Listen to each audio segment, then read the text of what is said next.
Good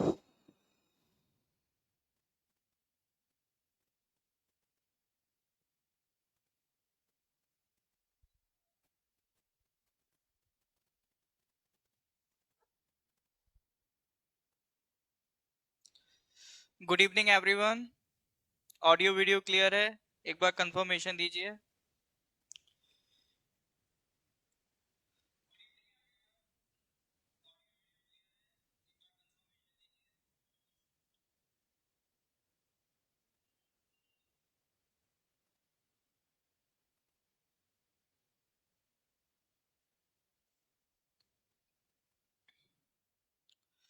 हाँ जी, give me thumbs up अगर ऑडियो वीडियो क्लियर है, फिर हम स्टार्ट करते हैं।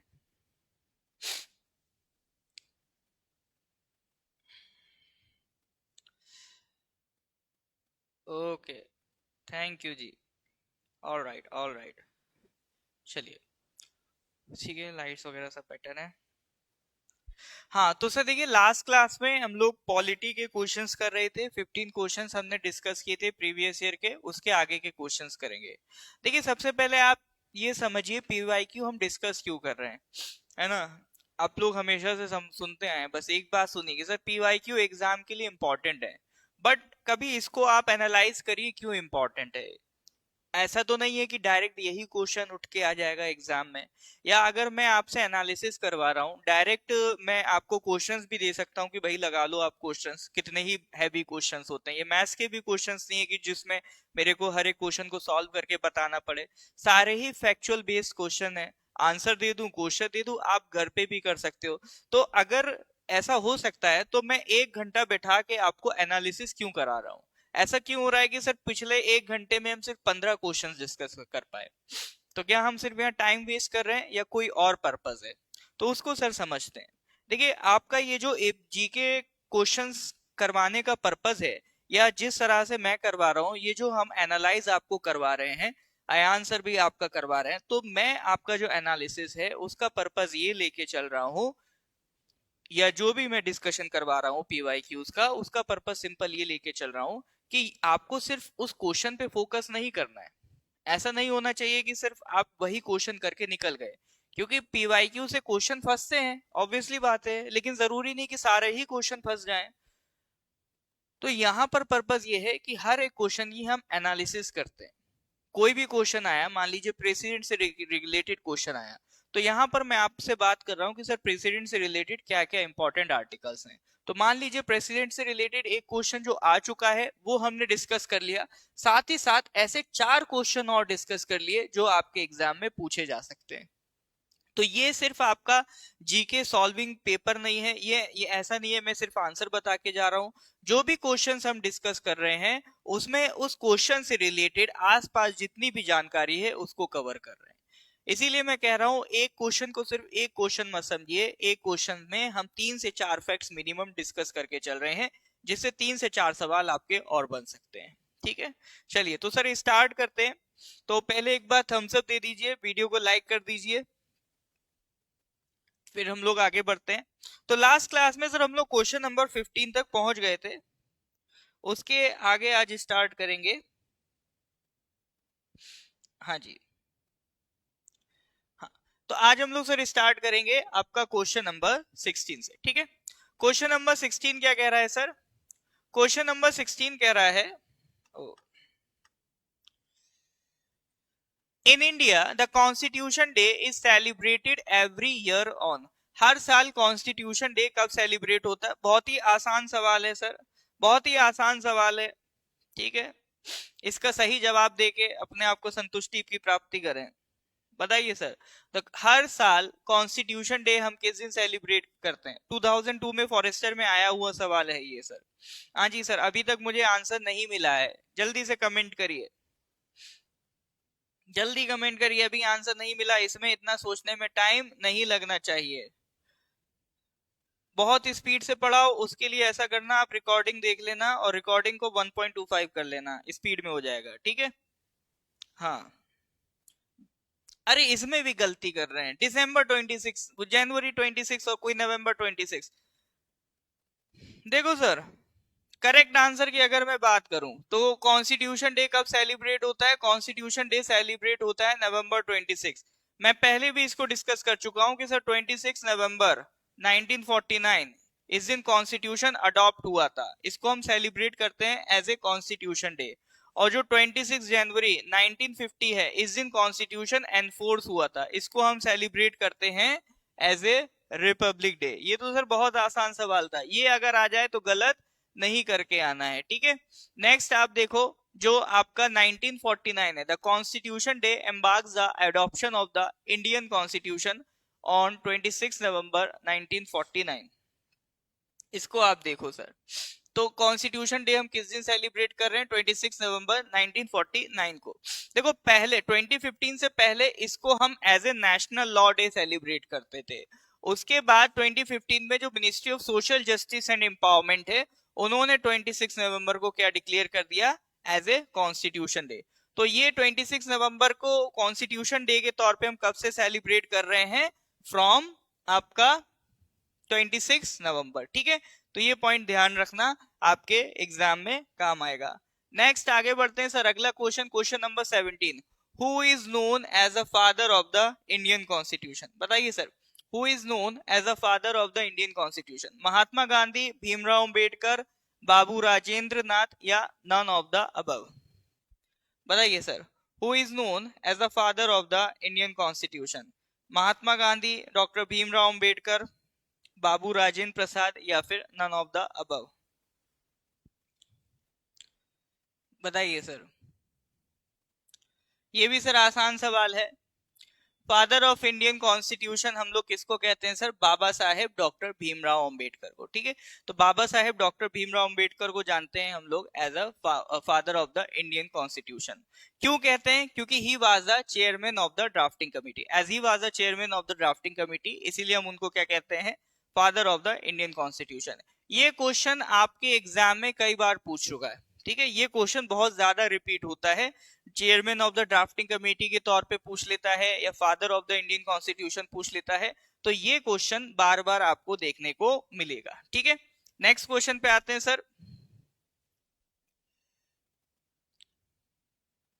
हाँ, question number 18, which of the following articles of the Indian constitution deals with the financial emergency? Emergency provisions हम पढ़ते हैं सर, हिंट दे देता हूं।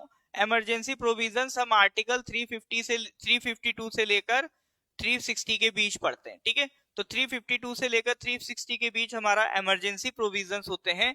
तो उसमें सवाल वही है कि तीन तरह की इमरजेंसी हम पढ़ते हैं, नेशनल इमरजेंसी, प्रेसिडेंट्स रूल और फाइनेंशियल इमरजेंसी। तो सवाल है कि सर फाइनेंशियल इमरजेंसी किस आर्टिकल में आता है?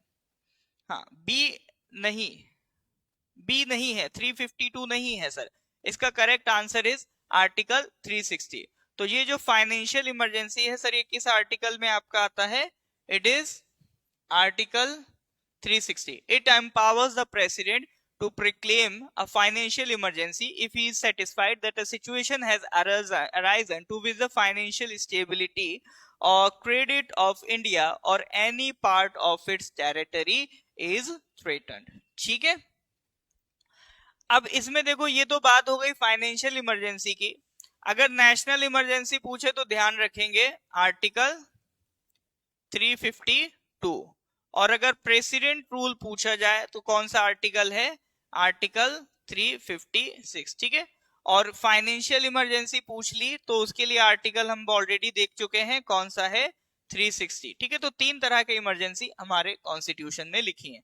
अब कमेंट सेक्शन में आप मेरे को बताइएगा या होमवर्क में इसको लिख लीजिए कि जो इमरजेंसी प्रोविजंस हैं वो कॉन्स्टिट्यूशन के कौन से पार्ट में लिखे हैं, ठीक है।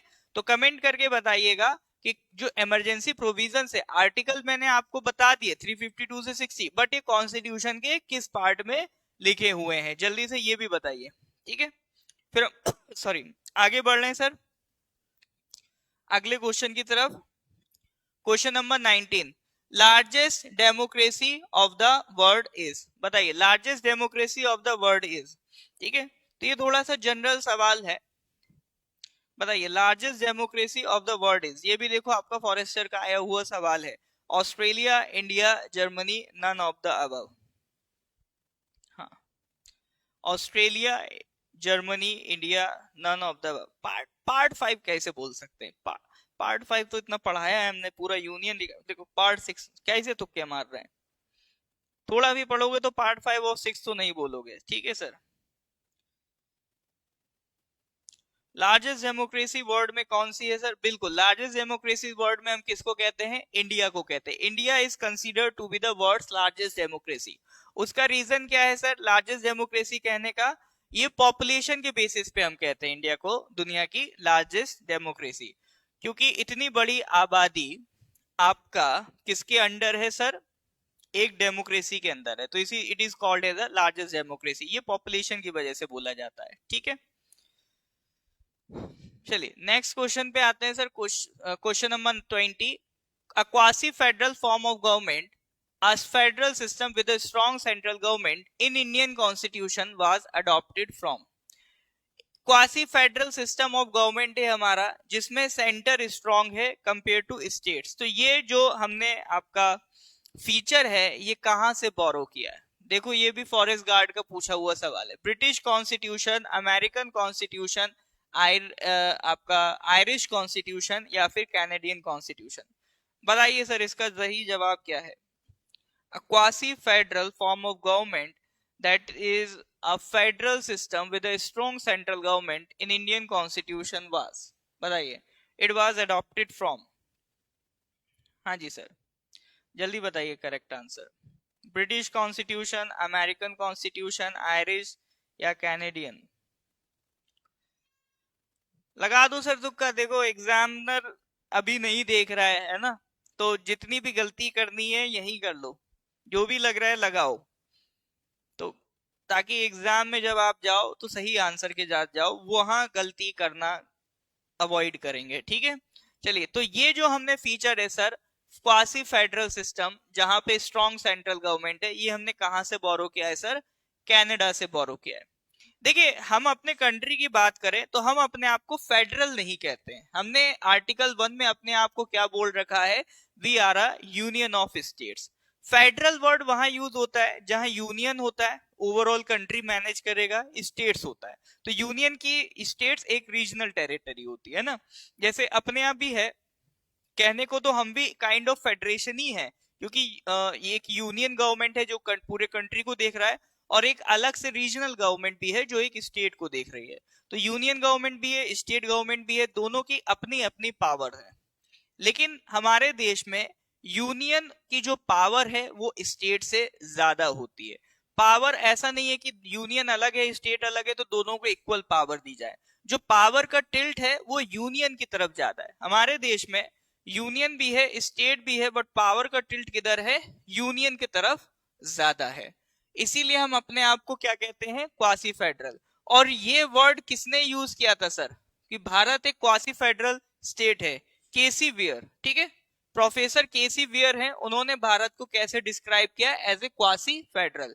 क्योंकि पूरी तरह से हम अपने आप को फेडरल नहीं बोल सकते just like America, but still we have some features of federation, इसीलिए हम लोग क्या बोलते हैं अपने आप को? Quasi federal. और ये वर्ड किसने यूज किया था?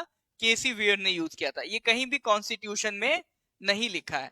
तो हमारा जो फीचर इस तरह से बनाया गया, यूनियन को पावर ज्यादा दी जाए। और ये जो फीचर है ये हमने कहां से बोरो किया है सर?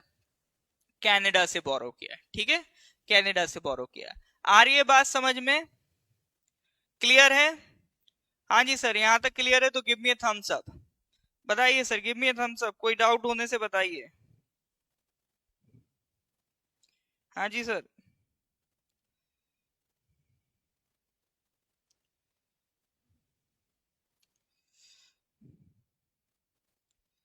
बताइए जल्दी बताइए, बढ़े आगे। All right. अच्छा, आप वो जो पूछ रहे थे क्या कहते हैं, कौन सा पार्ट है? Emergency provisions are written in part 18 of the constitution, ठीक है।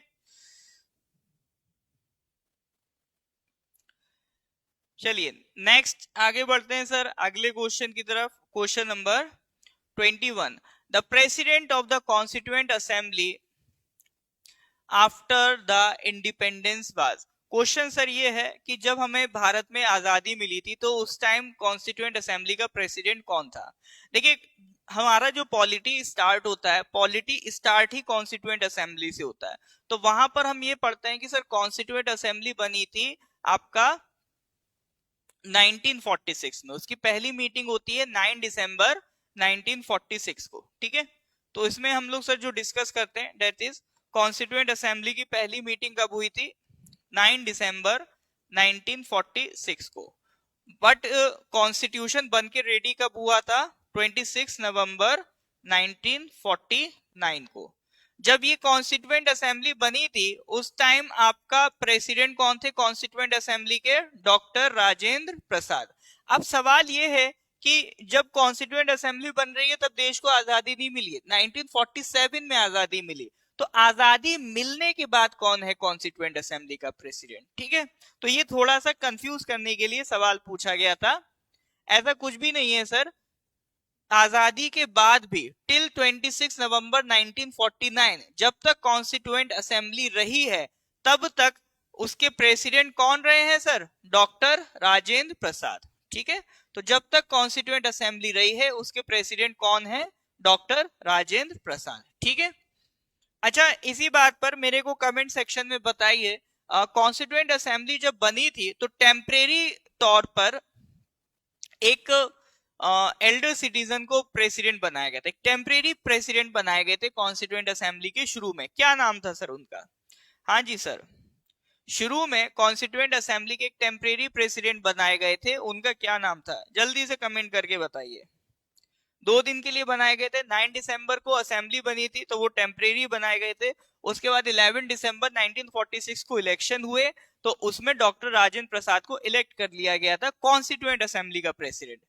एक टाइम और ध्यान रखना, एक बात और ध्यान रखेंगे कि यहाँ पर जो राजेंद्र प्रसाद बन रहे हैं वो कॉन्स्टिट्यूएंट असेंबली के प्रेसिडेंट है, ठीक है। कंट्री के अभी प्रेसिडेंट नहीं बने, कंट्री के वो बनेंगे 1950 में, ठीक है।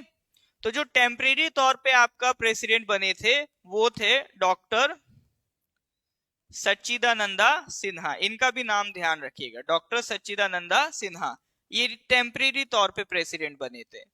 अगर नाम याद रखने में दिक्कत हो तो सिन्हा याद रख लेना बस, डॉक्टर सिन्हा या डॉक्टर एस सिन्हा या सच्चे सिन्हा ऐसे करके याद रख सकते हो। ऑब्जेक्टिव क्वेश्चन है, सिन्हा वर्ड भी दिख जाएगा तो समझ जाओगे करेक्ट आंसर क्या है, ठीक है।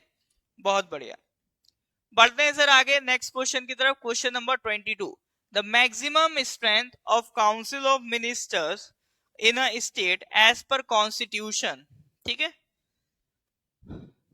Is dash percentage of legislative assembly, ठीक है। एक स्टेट में बात कर रहा है कि कितने परसेंट काउंसिल ऑफ मिनिस्टर बन सकते हैं किसी भी स्टेट में। मान लीजिए स्टेट लेजिस्लेटिव असेंबली की स्ट्रेंथ 100 है तो उस स्टेट असेंबली से काउंसिल ऑफ मिनिस्टर बनेंगे तो कितने काउंसिल ऑफ मिनिस्टर्स बन सकते हैं, एक परसेंटेज फिक्स किया गया है कि जो कॉन्स्टिट्यूएंट आपका जो स्टेट असेंबली का स्ट्रेंथ होगी उसका इतना percent he maximum council of minister बन सकता है, ये फिक्स किया गया है। तो वो फिक्स नंबर क्या है वो जरा बताइए सर। तो the maximum strength of council of minister in a state as per constitution is dash percent. तो लेजिस्लेटिव असेंबली का एक परसेंटेज फिक्स है कि इतना मेंबर्स आपका क्या करेगा, वो पार्ट बनेगा इसका काउंसिल ऑफ मिनिस्टर का। बिल्कुल सही जवाब, करेक्ट आंसर इज 15। तो ये बात शुरू से संविधान में नहीं लिखी थी, ये देखो जो क्लास जब चलती है तो जब मैं आपको council of minister, union council of minister पढ़ाता हूं तभी आपको ये बात बता देता हूं कि ये मैक्सिमम कितना फिक्स है 15%। और मैंने वहां बताया भी है कि ये प्रीवियस ईयर में आ चुका है, तो देख लो सर ये आ चुका है ऑलरेडी। तो एक नंबर फिक्स कर दिया है कि 15%, ठीक है। अगर यूनियन काउंसिल ऑफ मिनिस्टर की बात करेंगे तो 15% of the Lok Sabha strength maximum उतने मिनिस्टर बन सकते हैं, इंक्लूडिंग प्राइम मिनिस्टर, इसमें प्राइम मिनिस्टर भी इंक्लूडिंग है, ठीक है। और अगर स्टेट लेजिस्लेटिव असेंबली में बात करेंगे स्टेट में तो 15% ऑफ स्टेट लेजिस्लेटिव असेंबली, इतना मैक्सिमम क्या बन सकता है स्टेट का काउंसिल ऑफ मिनिस्टर। ये बात शुरू से संविधान में नहीं थी, बाद में ऐड की गई थी। तो कौन सा अमेंडमेंट था सर, 91st अमेंडमेंट था, 91st अमेंडमेंट 2003 था। उसमें क्या किया गया था, जो आर्टिकल 164 है, आर्टिकल 164 है, उसमें क्लॉज 1A ऐड कर दिया गया था। ठीक है, तो आर्टिकल 164 क्या है sir? State council of minister के लिए आर्टिकल है, आर्टिकल 164। उसमें एक क्लॉज 1A ऐड कर दिया गया था और उसमें लिख दिया गया था कि सर स्टेट लेजिस्लेटिव असेंबली की जितनी स्ट्रेंथ होगी उसका मैक्सिमम 15% क्या बन सकता है? स्टेट काउंसिल ऑफ मिनिस्टर बन सकता है। ठीक है, इसमें एक बात और ऐड की गई थी, दूसरा ये कि जो मिनिस्टर हैं it shall not be less than 12। ठीक है, तो मैक्सिमम कितना बन सकता है? 15%। बट ऐसा ना हो कि कहीं पर 12 से कम हो, क्योंकि मान लो कोई छोटा स्टेट है, फॉर एग्जाम्पल कोई स्टेट है, मान लो उसके मेंबर्स हैं 40, तो उनका 50% निकालोगे तो 6 ही मेंबर्स आ रहे हैं, तो उसमें भी फिक्स किया गया है कि should not be less than 12। तो मैक्सिमम 15% है, बट फिर भी मिनिमम कितना मेंबर होना चाहिए? 12 मेंबर तो होना ही चाहिए, तो ये भी लिखा गया है। तो ये it also provided that the number of ministers including the chief minister in the state shall not be less than 12। तो मिनिमम 12 तो होना ही चाहिए। ठीक है सर, बात समझ में आ रही है? ठीक है, तो क्लियर है तो गिव मी ए थम्स अप। देखिए अगर आपको इससे फायदा हो रहा है, लग रहा है कुछ सीखने को मिल रहा है, तो एक बार गिव मी ए थम्स अप, वीडियो को लाइक कर दीजिए। हम लोग आगे बढ़ रहे हैं सर अगले क्वेश्चन की तरफ। अगले क्वेश्चन पे आ जाओ सर, क्वेश्चन नंबर 23। 23 क्या कह रहा है sir? Which of the following articles of the Indian Constitution provides for prohibition of discrimination on grounds of religion, race, caste, sex or place of birth? बताइए sir, which of the following articles of the Indian Constitution provides for prohibition of discrimination on grounds of religion, race, caste, sex और place of birth? बताइए sir.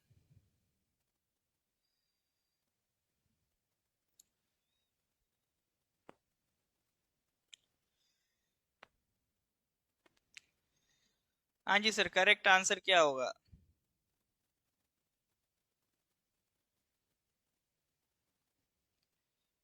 Correct answer क्या है sir? इसका correct answer जल्दी से बताइए। तो देखो फंडामेंटल राइट का सर ये क्वेश्चन है, इसका करेक्ट आंसर इज आर्टिकल 15, है ना। ये सारे आर्टिकल्स हम ऑलरेडी डिस्कस कर चुके हैं, इसका करेक्ट आंसर है आर्टिकल 15। तो इसके अलावा सर जैसे प्रोहिबिशन ऑफ डिस्क्रिमिनेशन, ये आर्टिकल 15 है इसके लिए, है ना।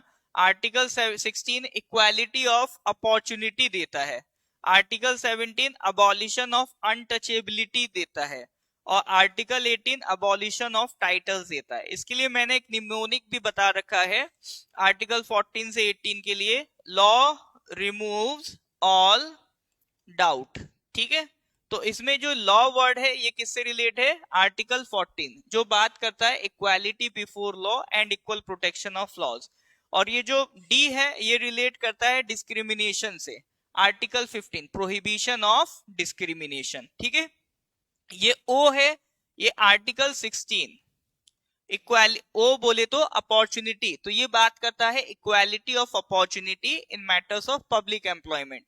फिर है सर यू, यू से है अनटचेबिलिटी, तो ये आर्टिकल 17 है, abolition of untouchability. T, T से बनता है टाइटल्स, तो ये आर्टिकल 18 है, अबॉलिशन ऑफ टाइटल्स। तो ये सब आपका फंडामेंटल राइट्स है। तो 14 से 18 का निमोनिक ये मैं ऑलरेडी क्लास में पढ़ा चुका हूं, इसके आगे भी मैंने पढ़ाया हुआ है।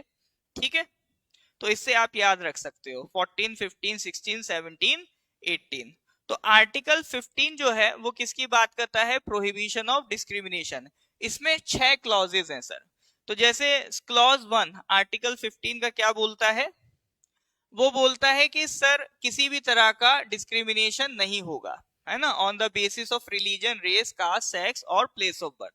और जो सब क्लॉज 2 है वो क्या बोलता है कि कोई भी पब्लिक प्लेस है वहां पर डिस्क्रिमिनेशन नहीं हो सकता। ठीक है, कोई भी सिटीजन को जो भी पब्लिक प्लेसेस हैं या शॉप्स हैं, रेस्टोरेंट्स हैं, पब्लिक रोड्स हैं, वेल हैं, टैंक्स हैं, और जो भी सरकार फंडेड प्लेसेस हैं वहां पर आपका किसी भी सिटीजन को एक्सेस डिनाई नहीं किया जा सकता। ठीक है, ये बात भी आर्टिकल 15 सब क्लॉज 2 बोलता है। फिर एक सब क्लॉज 3 भी है जो स्टेट को पावर देता है to make special provision for women and children. देखिए आप बोल सकते हैं कि सर विमेन एंड चिल्ड्रन के लिए कुछ स्पेशल लॉज बनाए जाते हैं, तो क्या वो जेंडर के बेसिस पे डिस्क्रिमिनेशन नहीं है? नहीं है। क्यों?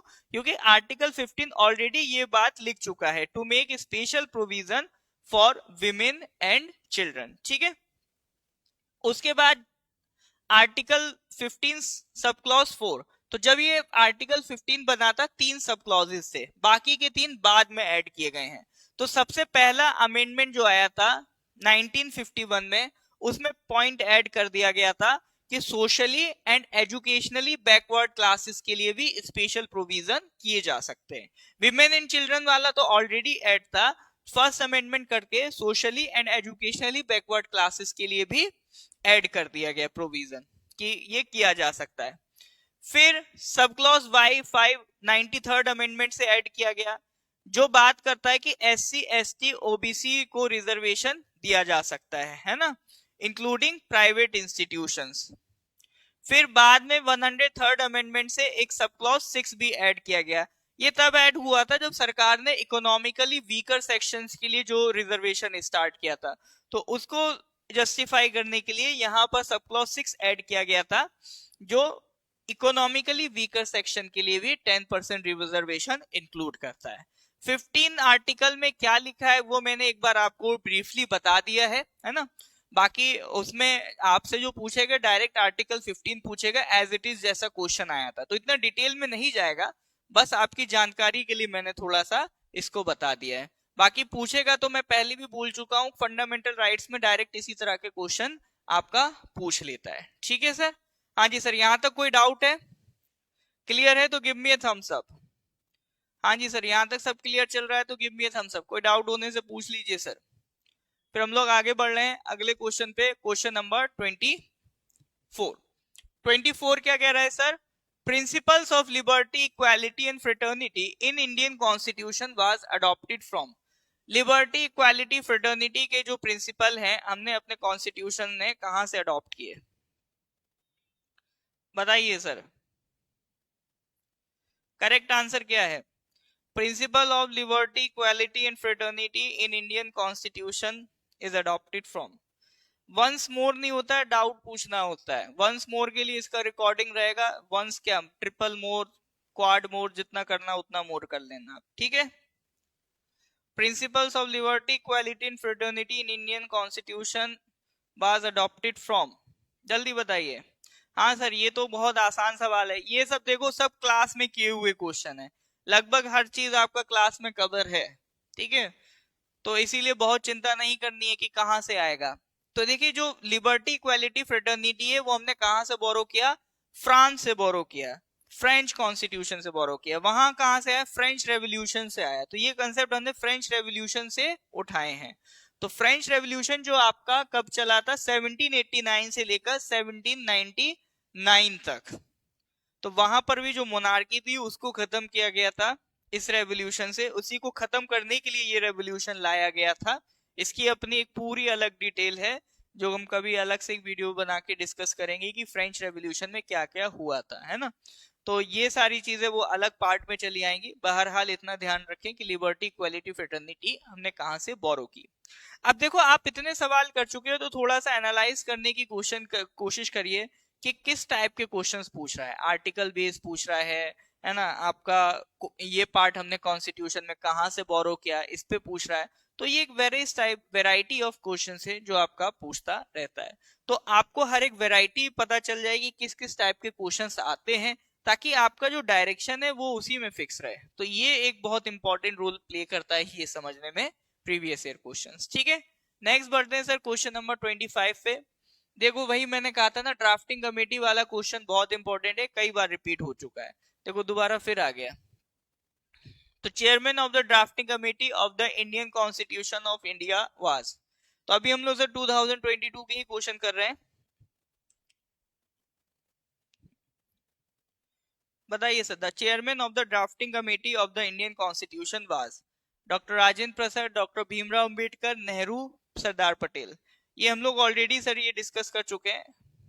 ठीक है, तो correct answer will B doctor Bhimrao Ambedkar. तो बाबा साहेब भीमराव अंबेडकर थे, इसीलिए उनको फादर ऑफ इंडियन कॉन्स्टिट्यूशन भी कहा जाता है ना। ये क्वेश्चन इस टाइप का ऑलरेडी हम डिस्कस कर चुके हैं। और सिर्फ वही नहीं थे, उनके अलावा और भी लोग थे सर, जैसे आपका अल्लादी कृष्ण स्वामी अय्यर थे, एन गोपाल स्वामी अयंगर थे, के एम मुंशी थे और मोहम्मद सादुल्ला थे। ये भी उनकी कमेटी में थे। फिर बाद में ये जो एक एन माधव राव थे,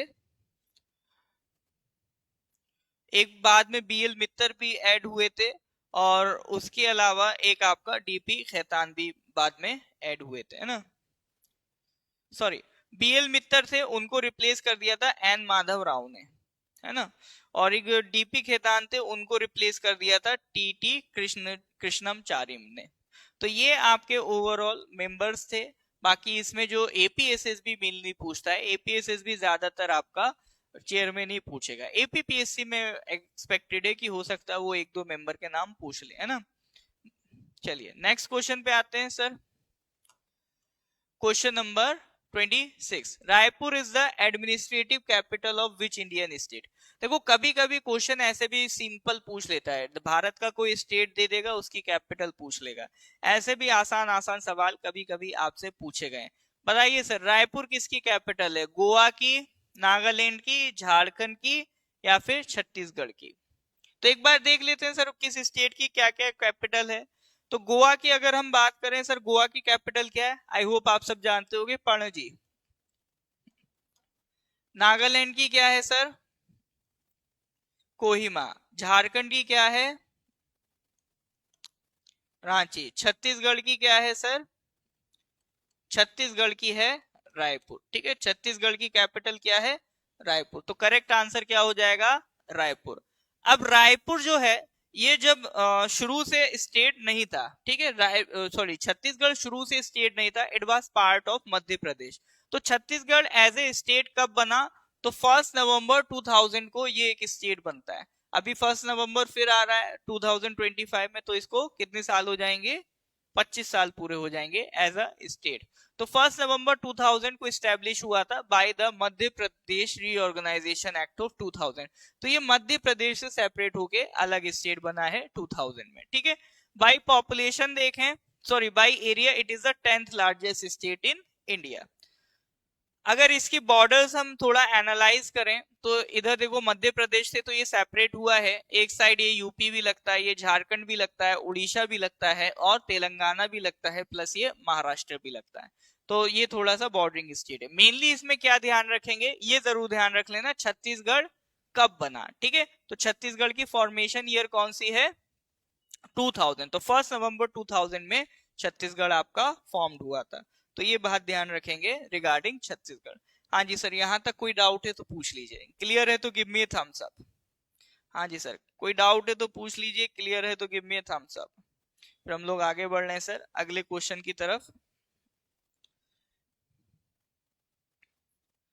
हाँ जी सर, ये फ्रेंच फ्रेंच, ये कौन इतना पीछे चल रहा है? फ्रेंच अब आ रहा आंसर।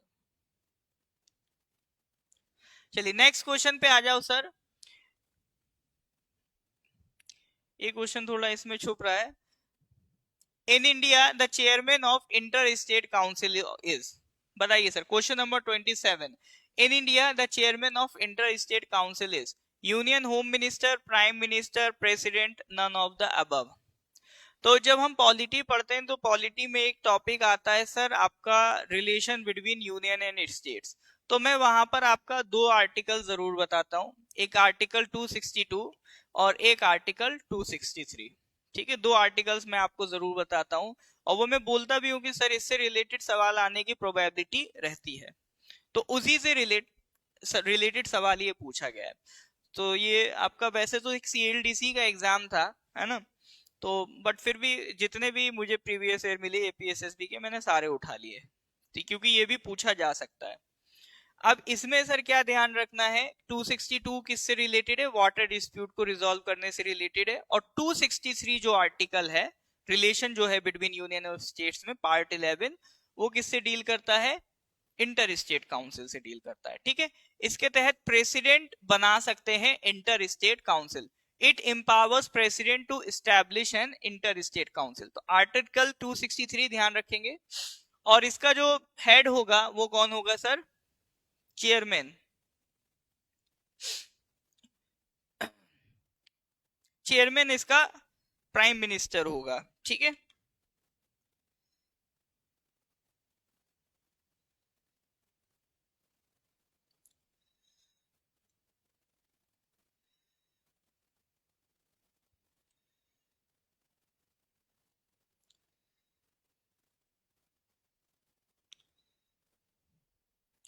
हाँ जी। तो ये बाई मिस्टेक प्रेसिडेंट लिख गया है, चेयरमैन इसका कौन होगा, प्राइम मिनिस्टर होगा। प्रेसिडेंट के ऑर्डर से बनाया जा सकता है, बट इसका जो चेयरमैन होगा इंटर स्टेट काउंसिल का, that will be prime minister. तो ये मैं क्लास में बताता हूं, तो ध्यान रखिएगा। तो वो बाई मिस्टेक आपका प्रेसिडेंट लिख गया था, बट ध्यान रखेंगे it will be prime minister. तो chairman of inter state council will be prime minister. ठीक है, और ये कि कौन से आर्टिकल में बन सकता है, it can be formed under article 263 of the Indian constitution. एक कमीशन आया था सर, सरकारीय कमीशन 1988 में, क्योंकि आर्टिकल 263 में लिख तो दिया गया कि बेटर कोऑर्डिनेशन के लिए प्रेसिडेंट बना सकते हैं, लेकिन ऐसा नहीं बोला गया कि बनाना ही बनाना है। बाद में कमीशन आया था जो सेंटर स्टेट रिलेशन से रिलेटेड उसने रिकमेंडेशन दी थी। बहुत इंपॉर्टेंट कमीशन था, सरकारीय कमीशन 1988 में आया था। तो ये जो सरकारीय कमीशन है, ये आपका बोल रहा था कि प्रेसिडेंट को एक परमानेंट इंटर स्टेट काउंसिल बना देना चाहिए ताकि सेंटर स्टेट के कोऑर्डिनेशन बना रहे। तो इस कमीशन की रिकमेंडेशन के बाद 1990 में पहली बार प्रेसिडेंट ने इंटर स्टेट काउंसिल बनाई। ठीक है, उसके बाद इसकी जो मीटिंग्स होती हैं अभी बहुत फ्रीक्वेंट नहीं है, बहुत फ्रीक्वेंट मीटिंग्स इसकी वैसे नहीं होती हैं। ठीक है,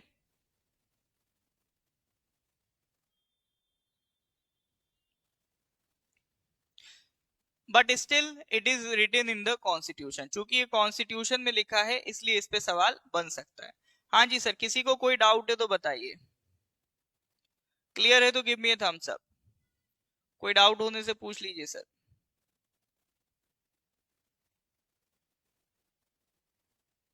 ठीक है, करेंट अफेयर्स मिनिमम 6 मंथ्स का करके जाइए। अक्टूबर में आपका अगर मान लो पेपर है तो सितंबर तक का करके जाइए, है ना, और मिनिमम 6 मंथ्स का आपको करंट अफेयर्स कवर करना है। चलिए सर, ये हो गया question number 190, sorry question number 27। Next आते हैं सर क्वेश्चन नंबर 28 पे। ये कह रहा है which of the following article deal with the provision of annual financial statement in the constitution of India. बताइए sir, which of the following articles deals with the provision of the annual financial statement in the constitution of India। Article 108, article 111, article 110 या फिर article 112। बताइए sir, which of the following article deals with the provision of annual financial statement in the constitution of India। हाँ जी, confusion के बारे में बताइए, जो भी कंफ्यूजन लग रहा है एक बार रिपीट करिए, क्या कंफ्यूजन है अगर है कुछ तो। Which of the following article deals with the provision of annual financial statement in the Constitution of India? Article 108, Article 110, 11, 12। Correct answer is article 112। ठीक है, एनुअल फाइनेंशियल स्टेटमेंट क्या है, बजट है। बजट क्या होता है, लोकसभा के पास एक फंड होता है सर। ठीक है, लोकसभा के पास आपका एक फंड होता है जिसको कहते हैं कंसोलिडेटेड फंड ऑफ इंडिया। उस कंसोलिडेटेड फंड ऑफ इंडिया से कितना पैसा निकाला जा सकता है, ये इसकी अथॉरिटी किसके पास है, लोकसभा के पास है। बट इसमें से जो पैसा यूज करेगा वो यूनियन गवर्नमेंट यूज करेगा। तो यूनियन गवर्नमेंट कितना पैसा यूज करेगा तो उसका एक एस्टिमेट बनाता है कि हाँ अगली साल हमें इतना पैसा चाहिए, और पिछली साल उन्होंने जो खर्चा किया उसका एक स्टेटमेंट बनाता है। ठीक है, तो दोनों ही एस्टिमेट लेके वो कहां पहुंचता है, लोकसभा के पास पहुंचता है। तो इसी को कह रहे हैं सर बजट। ठीक है, बजट। तो जो रिक्वायरमेंट है कि नेक्स्ट ईयर हमें इतना पैसा चाहिए लोकसभा से, कंसोलिडेटेड फंड से जितना सरकार को पैसा चाहिए उसका एक एस्टिमेट बनाता है और वो कहां रखता है, लोकसभा में रखता है। तो लोकसभा उसको जब अप्रूव करेगी तब यूनियन गवर्नमेंट उस पैसे को यूज कर सकती है।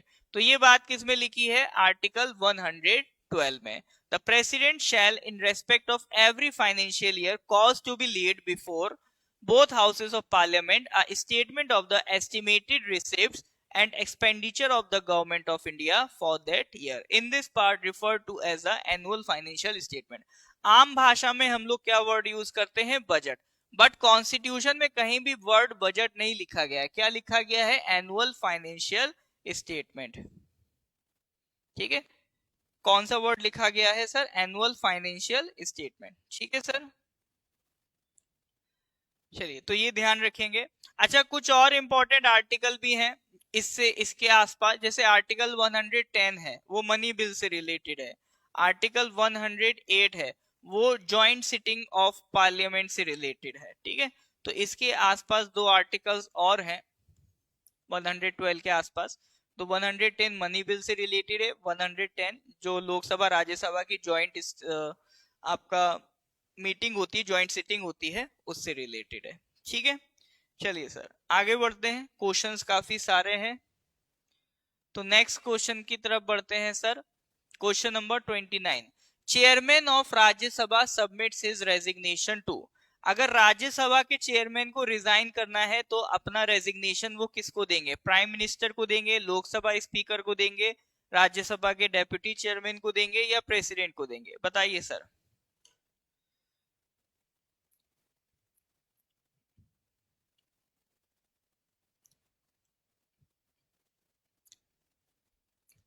हाँ सर, राज्यसभा के अगर चेयरमैन को रेजिग्नेशन देना है तो वो किसको देंगे? पीएम को, लोकसभा स्पीकर, राज्यसभा का डेप्यूटी चेयरमैन या फिर आपका प्रेसिडेंट? जल्दी बताइए। जीएस क्वेश्चन रिपीट नहीं होता है, तो मैं जो शुरू में एक लाइन बोला था, शायद आप लेट आए थे, मैं यही लाइन बोला था कि मैं ये बात अच्छी तरह से जानता हूं कि ये जो आप क्वेश्चन कर रहे हैं जरूरी नहीं इसमें से ही क्वेश्चन बने, और मोस्ट प्रोबेबली ये क्वेश्चन नहीं बनेंगे, बट हर एक क्वेश्चन के आसपास की जो जानकारी है हम उसको कवर अप कर रहे हैं, उस टॉपिक से रिलेटेड जितना भी पार्ट है उसको रिवाइज कर रहे हैं। ठीक है, तो ऐसा नहीं है सिर्फ मैं क्वेश्चन आंसर खेल रहा हूँ यहाँ पर। अगर यही करना होता तो मैं आपको पीडीएफ दे देता, कर लेते, लेकिन हर एक क्वेश्चन के आसपास की जितनी डिटेल्स हैं कि ये तो क्वेश्चन पूछ लिया, इससे रिलेटेड और भी कुछ पूछ सकता है, तो हम उसको भी कवर करके चल रहे हैं। दूसरा, ये क्वेश्चंस आप जितना लगाएंगे उससे आपको भी क्लैरिटी लगेगी कि किस टाइप के क्वेश्चंस पूछे जा रहे हैं, ताकि आपका जो प्रिपरेशन का डायरेक्शन है वो ना बिगड़े। ठीक है, देखो राज्यसभा का जो चेयरमैन है वो बाय डिफॉल्ट वाइस प्रेसिडेंट भी होता है ना, तो ये अपना रेजिग्नेशन किनको देंगे सर? प्रेसिडेंट को देंगे। The chairman of the Rajya Sabha who is also the vice president of India अपना रेजिग्नेशन किसको देंगे? प्रेसिडेंट को देंगे। और ये बात कहां लिखी है? आर्टिकल 67 में लिखी है। ठीक है, ये बात आपका कहां लिखी है सर? आर्टिकल 67 में लिखी है। क्लियर है?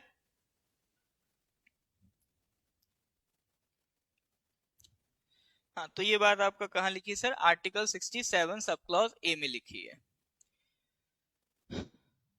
नेक्स्ट क्वेश्चन पे आते हैं। 15th फाइनेंस कमीशन के चेयरमैन कौन है? बताइए sir. Question number 30, 15th finance commission के चेयरमैन कौन है? ये भी प्रीवियस ईयर में आपसे पूछ चुका है। N K Singh, D K Joshi, Praful Patel, Smita Sabharwal. हाँ सर बताइए, 15th फाइनेंस कमीशन के चेयरमैन कौन है? फाइनेंस कमीशन क्या होता है? ये हर 5 साल में क्रिएट किया जाता है, जिसका पर्पस क्या है? सिंपल इतना है कि सर जो यूनियन के पास टैक्सेस आ रहे हैं उसमें से कितना परसेंटेज उनको स्टेट्स को देना है, उस पर एडवाइस करता है। और हर एक स्टेट को भी बराबर पैसा नहीं मिलेगा, तो पहले तो ये डिसाइड करेंगे कि कितना परसेंटेज ओवरऑल स्टेट को देना है और उसमें से किस स्टेट को कितना देना है। तो ये यूनियन को जो एडवाइस है वो कौन देता है? फाइनेंस कमीशन देता है। तो हर 5 साल में फाइनेंस कमीशन आपका क्रिएट किया जाता है। ठीक है, तो इसका जो कार्य, वैसे अगर हम से पूछा जाए कि जो 15 फाइनेंस कमीशन का चेयरमैन है वो कौन है सर? आपका एनके सिंह। ऑल्दो अब नया फाइनेंस कमीशन भी बन गया है, 16 फाइनेंस कमीशन, जो कब से काम स्टार्ट करेगा? अप्रैल 1, 2026 से स्टार्ट करेगा। ठीक है, उसके चेयरमैन कौन है? डॉक्टर अरविंद पनागरिया। तो 15th फाइनेंस कमीशन तो वो ऑलरेडी पूछ चुका है, आप 16th का भी ध्यान रखिए, है ना। 16th फाइनेंस कमीशन के चेयरमैन कौन है? डॉक्टर अरविंद पनागरिया। दूसरा, फाइनेंस कमीशन का आर्टिकल इंपॉर्टेंट है कि फाइनेंस कमीशन किस आर्टिकल में बनता है, तो it is article 280 of the Indian constitution. Finance commission appoint कौन करता है? प्रेसिडेंट अपॉइंट करता है, और ये हर 5 साल में क्रिएट किया जाता है, ठीक है। फाइनेंस कमीशन हर 5 साल में आपका स्टैब्लिश किया जाता है, और इसको कौन अपॉइंट करता है सर? प्रेसिडेंट अपॉइंट करता है। हाँ जी सर, यहां तक बात समझ में आ रही है? क्लियर है तो गिव मी ए थम्स अप। हाँ जी सर, क्लियर है तो गिव मी ए थम्स अप। फिर हम लोग आगे बढ़ते हैं नेक्स्ट क्वेश्चन की तरफ। हाँ जी सर, आई विल ट्राई जितने ज्यादा से ज्यादा आपके क्वेश्चंस हो जाएंगे उतने क्वेश्चंस मेरे को आपसे करवाने हैं, ताकि आपका जो एग्जाम है उसमें आपको हेल्प मिल सके, ठीक है। पर्पस सिर्फ इतना नहीं है कि यही क्वेश्चन रट के चले आओ, पर्पस है इनसे कुछ सीखो। ये इंस्पिरेशन के लिए क्वेश्चन है, रटने के लिए नहीं है, है ना। चलो sir, question number 31। Section 124A of the Indian penal code is associated with the offence of. देखिए, पहले इंडियन पीनल कोड चलता था, इंडियन पीनल कोड अब एग्जिस्ट नहीं करता है, अब उसकी जगह नया कानून आ गया है, भारतीय न्याय संहिता, BNS। तो ये ब्रिटिशर्स के टाइम से ये कानून चल रहा था। तो इसमें बहुत फेमस सेक्शन 124A था, न्यूज में रहता था, कई बार एग्जाम में भी पूछा जाता था, है ना। तो इसका करेक्ट आंसर इज सेडिशन, ठीक है। इसका करेक्ट आंसर इज सेडिशन। दो ही दिन ही जी, अभी 5 क्वेश्चन करीब और हैं, ठीक है। तो करेक्ट आंसर इज सेडिशन। तो ये आपका इंडियन पीनल कोड जब चलता था तो उस टाइम पे ही आया हुआ सवाल है। अब क्या हुआ है, इंडियन पीनल कोड की जगह नया कानून आ गया है। इंडियन पीनल कोड आपका कब बना था, कब से इनफोर्स था? 1860 से काम कर रहा था। ये भी प्रीवियस ईयर में एक बार आपसे पूछा गया सवाल है ना। अब इंडियन पीनल कोड आउटडेट हो गया, इंडियन पीनल कोड की जगह अब क्या आ गया है सर? भारतीय न्याय संहिता, BNS, ठीक है। उसके अलावा एक पहले चलता था code of criminal procedure, CRPC कहते थे, ठीक है। जो सेक्शन 144 आपने सुना होगा कि 4 लोगों को एक जगह से इकट्ठा होने से रोका जा सकता है, तो वो सेक्शन 144 किसका होता था? CRPC का होता था। ये भी हटा दिया गया, इसकी जगह क्या आ गया है सर? भारतीय नागरिक सुरक्षा संहिता, भारतीय नागरिक सुरक्षा संहिता। उसके अलावा एक और कानून था सर, इंडियन एविडेंस एक्ट, उसको भी रिप्लेस कर दिया गया है किससे? भारतीय साक्ष्य अधिनियम, भारतीय साक्ष्य अधिनियम, ठीक है। तो ये 3 पुराने कानून थे, उनको रिप्लेस करके ये 3 नए कानून बना दिए गए हैं, और ये कब से एनफोर्स है? लास्ट ईयर से ही चल रहे हैं सर, 1 जुलाई 2024। तो लास्ट ईयर 1 जुलाई 2024 से ये 3 कानून चल रहे हैं, ठीक है।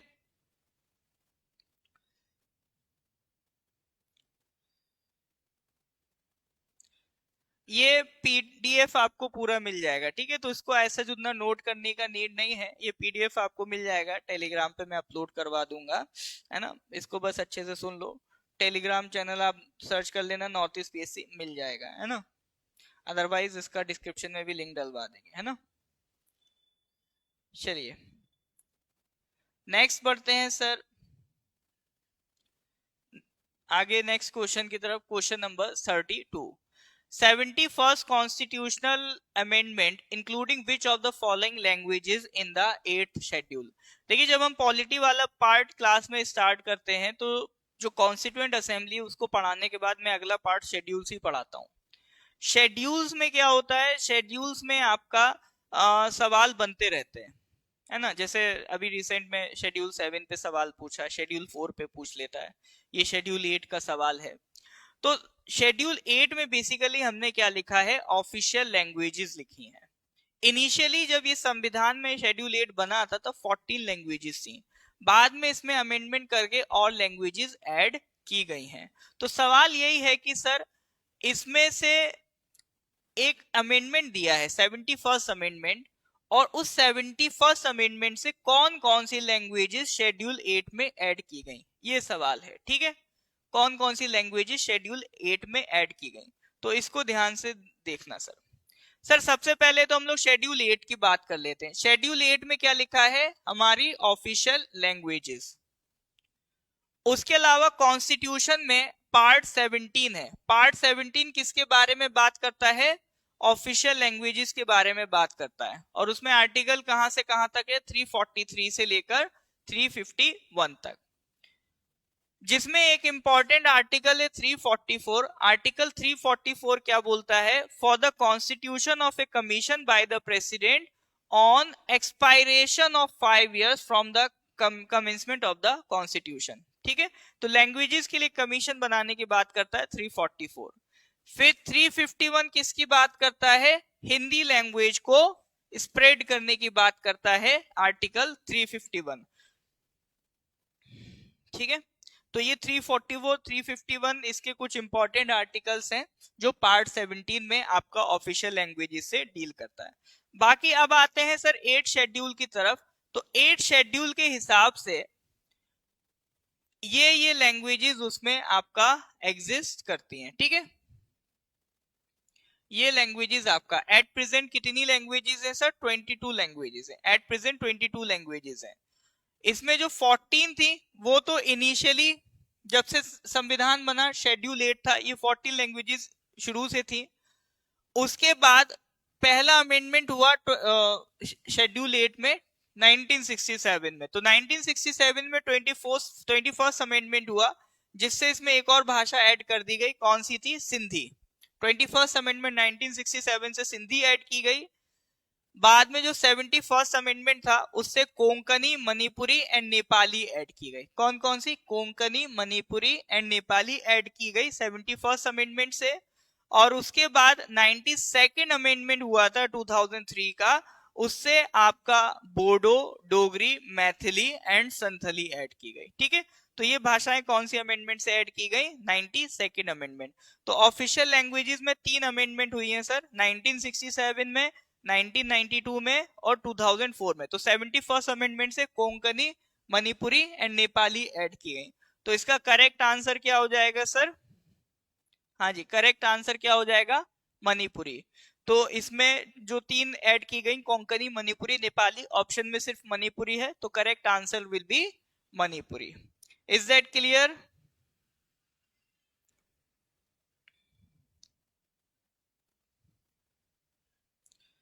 Is that clear? बढ़ते हैं सर अगले क्वेश्चन की तरफ। Question number 33, the full form of the SVEEP is.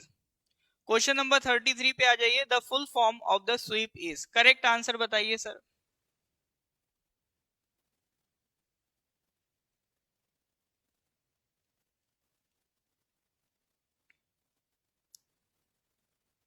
हाँ जी, the full form of the SVEEP is, 4 option दिए हैं। स्वीप बेसिकली क्या है, देखिए ये एक प्रोग्राम है जो इलेक्शन कमीशन ने मतलब शुरू किया है। इस एक कैंपेन है। इसका पर्पस क्या है, लोगों को वोटिंग के बारे में एजुकेट किया जाए। वोटिंग का पर्पस क्या है, वोट किस तरह से देना है, तो इस पर्पस के लिए इलेक्शन कमीशन ने ये आपका कैंपेन लॉन्च किया है। तो इसका फुल फॉर्म है systematic voters education and electoral participation. तो करेक्ट आंसर क्या है sir, D, systematic voters education and electoral participation. तो ये आपका कब स्टार्ट हुआ था sir, it was started in 2009 as a flagship programme of the ECI for voter education. ठीक है, तो इसको ध्यान रखेंगे। नेक्स्ट क्वेश्चन पे आते हैं, question number 34, in the parliamentary system prime minister is the dash, head of the nation, head of the constitution, head of the parliament या फिर हेड ऑफ द गवर्नमेंट। बताइए सर, पार्लियामेंट्री सिस्टम में prime minister क्या होता है, head of the nation, head of the constitution, head of the parliament या फिर head of the government. बताइए जरा। In the parliamentary system prime minister is the head of the nation, head of the constitution, head of the parliament या फिर head of the government. देखिए parliamentary system में, जैसे मैं ये बात कई बार क्लास में बोल चुका हूं, या प्रेसिडेंट और पार्लियामेंट में हम डिफरेंस पढ़ाते हैं तो ये बात बोलते हैं कि president is the head of the state and parliament is the, वो prime minister is the head of the government. ठीक है, तो इसका करेक्ट आंसर क्या हो जाएगा? D, parliament is the head of the government. हमारे देश में पार्लियामेंट्री सिस्टम चलता है। पार्लियामेंट्री सिस्टम का एक बात और ध्यान रखिए, जो एक बहुत इसेंशियल फीचर है पार्लियामेंट्री सिस्टम का, वो क्या है sir? Executive is responsible to the legislative. ठीक है, हमारे पार्लियामेंट्री सिस्टम में हमेशा ध्यान रखेंगे इसका इसेंशियल फीचर क्या है? Executive is responsible to legislative. जो प्रेसिडेंशियल सिस्टम है उससे इसको डिफरेंट कौन बनाता है?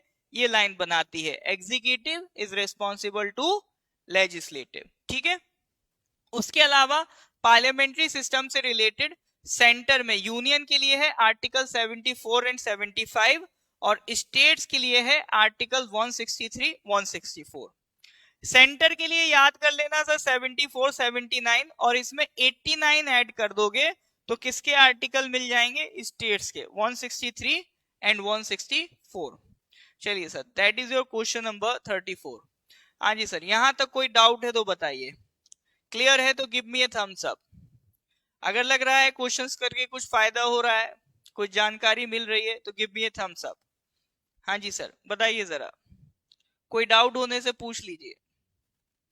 क्लियर है तो फिर हम लोग आगे बढ़ते हैं सर, अगले क्वेश्चन की तरफ बढ़ रहे हैं। ठीक है, लास्ट क्वेश्चन है सर आज का, question number 35। The constituent assembly adopted the constitution of India on. देखो ये इस टाइप के जो क्वेश्चन है ये आप अब नोटिस कर लो सर, फ्रिक्वेंटली रिपीट होते रहते हैं और इसमें गलती नहीं होनी चाहिए, है ना। आसान सवाल है, फ्रिक्वेंटली रिपीट हो रहे हैं, तो इस तरह के सवालों में गलती नहीं होनी चाहिए। इसका मुझे करेक्ट आंसर आप सबसे चाहिए। तो कॉन्स्टिट्यूशन हमने अडॉप्ट किस दिन किया? ये कई बार हम इसको डिस्कस कर चुके हैं, रिवीजन क्लास में भी हो चुका है रिपीट। तो बताइए sir, Republic day, constitution day, फलाना डिमका सब हम डिस्कस कर चुके हैं। जल्दी से बताइए सर, कॉन्स्टिट्यूएंट असेंबली ने कॉन्स्टिट्यूशन कब अडॉप्ट किया? 26 नवंबर 1949। कब किया सर? 26 नवंबर 1949। कॉन्स्टिट्यूशन के बारे में कुछ बेसिक फैक्ट्स ध्यान रखिएगा, जैसे कि ये दुनिया का लॉन्गेस्ट रिटन कॉन्स्टिट्यूशन है। भारत का जो संविधान है दुनिया का सबसे लॉन्गेस्ट रिटन कॉन्स्टिट्यूशन है। ये क्वेश्चन डायरेक्ट पूछ सकता है कि किस कंट्री का लॉन्गेस्ट रिटन कॉन्स्टिट्यूशन है, 4 ऑप्शन दे देगा, उसमें इंडिया आपको टिक करना है। इस तरह का सवाल बना सकता है। दूसरा, originally the constitution of India was written in English and Hindi. जब ये संविधान बना था तो 2 भाषाओं में बना था, इंग्लिश एंड हिंदी। और इसकी जो कैलीग्राफी है, यानी इसको हैंड रिटन बनाया गया, टाइप नहीं किया गया सर, है ना, हैंड रिटन है ये। प्रेम बिहारी नारायण रायजादा ने इसकी कैलीग्राफी लिखा है। इसको कैलीग्राफी क्या होता है? एक आर्ट, लिखने की आर्ट होती है ना।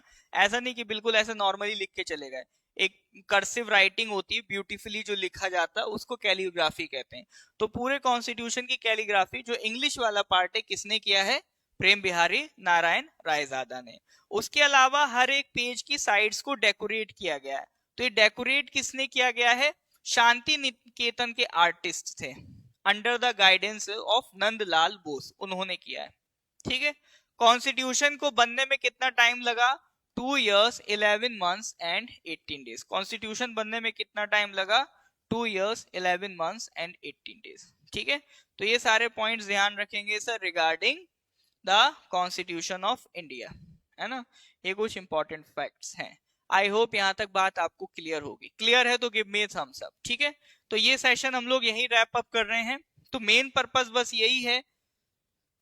टेलीग्राम का लिंक वो नॉर्थ ईस्ट पीएससी आप सर्च कर लेना, मिल जाएगा, नहीं मिलेगा तो मैं डिस्क्रिप्शन में ऐड करवा दूंगा लिंक। ठीक है, हाँ, तो वहां पर ये पीडीएफ भेज देंगे। देखिए मेन पर्पस क्या है, आपका एग्जाम नजदीक है तो एक तो आप एनालाइज कर पाओ किस तरह के क्वेश्चन आ रहे हैं, दूसरा उस टॉपिक से रिलेटेड आसपास की जितनी भी चीजें, तो एक काइंड ऑफ रिवीजन भी आपका चल रहा है। थोड़ा सा स्पीड मेरा ज्यादा है यहाँ पर, पर्पस स्पीड ज्यादा रखने का पर्पस सिंपल ही है क्योंकि अब हम उसको रिवाइज कर रहे हैं। ठीक है, एक्सप्लेन नहीं कर रहे हैं। अगर ये क्लास चली होती तो हम आराम आराम से चलते, क्योंकि रिवीजन क्लास है तो थोड़ा सा स्पीड में हम इसको लेके गए हैं। ठीक है सर, चलिए तो मिलते हैं सर अगले सेशन में। Till then good bye, have a nice day.